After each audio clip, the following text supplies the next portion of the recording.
what the VIX trading system does and why it's sexy, besides the reasons why. So the reason we use it is to follow what's called VIX term structure. You can follow the VIX in 9 days, 23 days, 30 days, 37 days, 90 days, 180 days, 300. So you can follow it like a curve, but we use the VIX trading system to follow the VIX curve.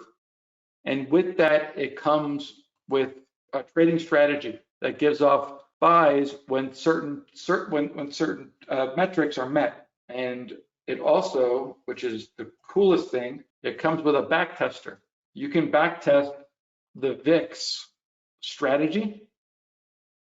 And so if we back test this with the S&P Futures and we just do 1, and if we take profit at 100 S&P points, let's stop ourselves out at 21 days.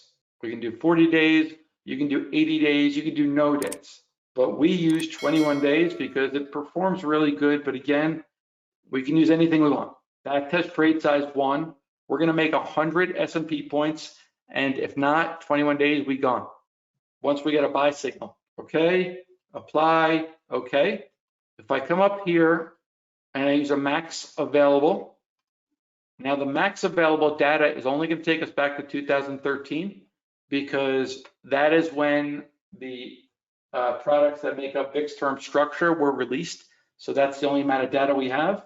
But if you go over any one of these and right click them and show the report, you'll get the back tested trade results and all the trades that the system did.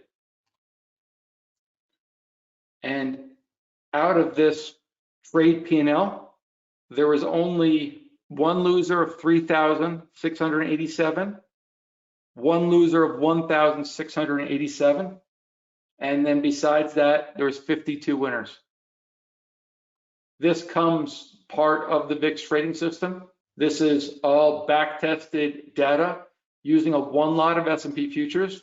We can use SPY, we can do whatever.